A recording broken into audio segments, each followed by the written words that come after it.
consoles that can now surf.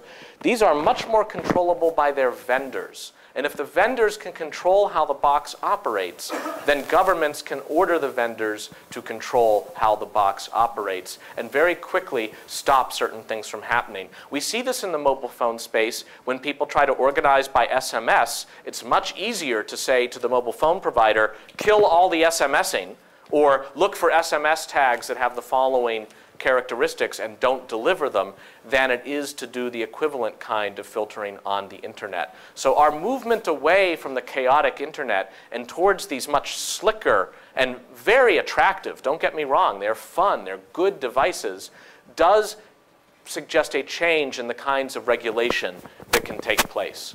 All right, I promised I would end with a few thoughts on what it means to be a journalist today and what it means to try to get your message out. And we know that there's this phenomenon, sometimes called citizen journalism. Is that the phrase you've heard here? I had somebody walk up to me one time and say, you know, would you want to be operated on by a citizen surgeon? And I was like, no. He's like, I didn't think so. And that was it. I'm like, but that's different. Right? It is different, but one question is, what makes the surgeon different from a citizen surgeon? There's certain expertise you figure is necessary. Well, what makes a journalist different from a citizen journalist? Or is there really no difference? It's just one is a citizen.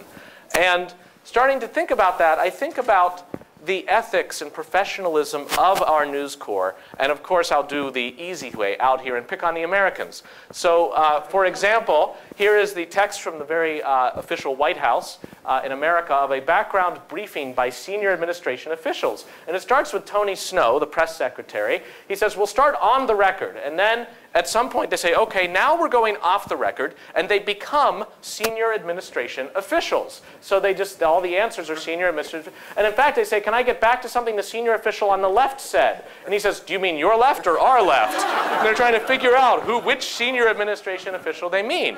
And then you look at the news reporting that comes out the next day. So this is the New York Times, one of the more popular newspapers in America, and it talks about what was in the press conference. So it says, the president has confidence, says Tony Snow, because that was on the record. Then it says, the next paragraph, 2 senior administration officials who insisted on anonymity in exchange for talking about a classified memo said, and that just means it was later in the press conference.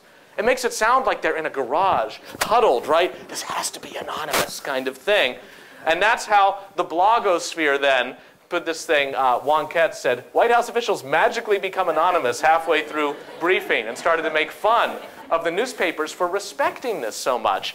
And then the next briefing, you actually have Tony Snow get up and say, welcome to Amman Journal. I'm joined by my close personal friend, senior administration official, for a briefing. And he introduces himself, and then he gives the briefing, and then it just goes on. Now, that shows a good sense of humor, but it's also a little weird that the absurdity of it is just funny rather than absurd and something to be changed. We see again, too, in this is just one example of many, a photo from Reuters in which an Israeli F-16 is said to be firing missiles during the Lebanon war of a couple summers ago. And then it was up to bloggers to actually give this a close look and detect the photoshopping that had taken place in the photo, which Reuters at first denied.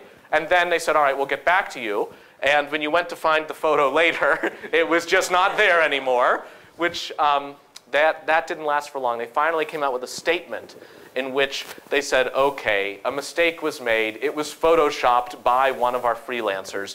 And we've since made our guidelines on Photoshop much more explicit.